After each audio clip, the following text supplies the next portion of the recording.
Alright, so today we're going to start our 2.1 vocabulary for forces and energy. So now is when we truly kind of start getting into those ideas of forces. So before, we've been talking about velocity, and we're talking about acceleration, and all these different things. Now we're going to get more into the idea of forces and how they affect really the world that we live. The first word then that we need to define, as you may have guessed, is going to be force. Alright, so now the definition we have for force is a push or a pull upon an object. And it's really that simple. Whenever you're pushing or you're pulling on an object, then, well, that's a force. And so our example is you exert a force on a box and you push or pull it. Okay, and so here we got on our right hand side, we have one guy pushing on a, it looks like some sort of heavy box or something they're trying to move, and there's another guy helping you pull it. One key thing, we'll talk about this later, is these arrows are really important. They're showing that direction of it, and that absolutely matters, and we'll talk about that when we talk about net force, which is a version of force. Now our next one is going to be Newton.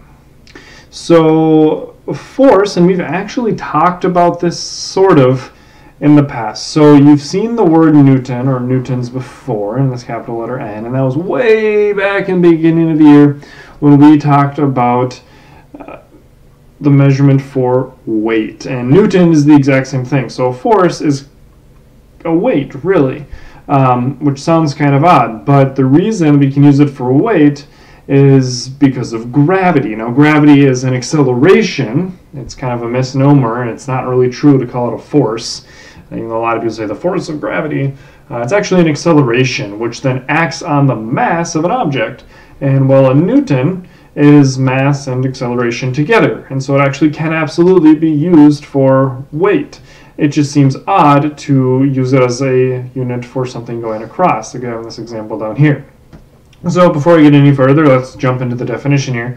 So it's defined as a unit of measure that equals the amount of force needed to accelerate 1 kilogram of mass 1 meter per second squared. So what that's telling us is, so the unit for Newton, now Newton is basically an abbreviation for a much bigger, messier unit that we will talk about, just to kind of idea where it comes from, but it involves kilograms and it involves meters per second squared. You'll recall from our metric system unit that kilograms is the SI for measuring mass, not weight, mass, and 1 meter, well, meter per second squared, you should hopefully definitely know is the unit for acceleration, because that's from our most recent unit section. And so what this is telling us is 1 Newton means that if we have an object that has a mass of 1 kilogram, and we give it a force of 1 Newton, it will accelerate at a rate of 1 meter for every second squared. Okay, so did you get that? So if we have 1 kilogram, if we have something that has the mass of 1 kilogram, and we apply 1 Newton of force, it'll move 1 meter per second squared. Okay, so that's what the unit is telling us. So our example is, well, the dog pushed on the box of treats with a force of 10 newtons. So here we have our dog, and it's pushing with 10 newtons. And we have this very large box of treats over here. And I'm actually going to do this because my pointer kind of disappears because I made it the exact same color. And that's kind of what's going on. Now, our final word is going to be net force. And so I mentioned this a little bit earlier. So our definition is the overall force on an object when all the individual forces acting on the object are added up. Okay, so our example, and yes, this is a long example, but please make sure you write all of it down. The big dog pushes on the box with a force of 16 newtons from the right, and the little dog pushes with a force of 10 newtons from the right. Therefore, the net force is 26 newtons to the right. So it's saying from the right, you can kind of misread that as pushing from the right-hand side on this side, but they're pushing in the right direction. Okay, so they're pushing rightward, so it'll go moving right across the page is how that's going to read.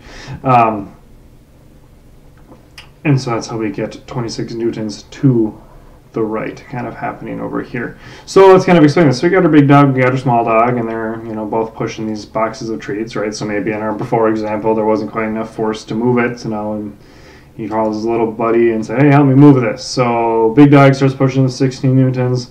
Little dog starts pushing with that 10 newtons.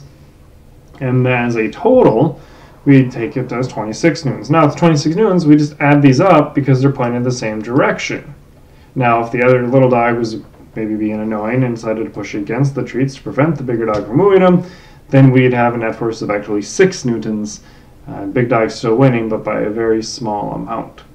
And so that's basically how it is. The arrows go in the same direction, we add them up. If they go in the opposite direction, they subtract. And it's as simple as that.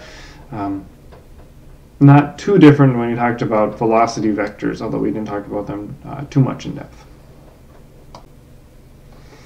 That's all we got for today, you guys. Thanks for watching. Make sure you got all the information written down. You didn't abbreviate any of it. Obviously, if you have any questions, let me know in class. Otherwise, thanks for watching.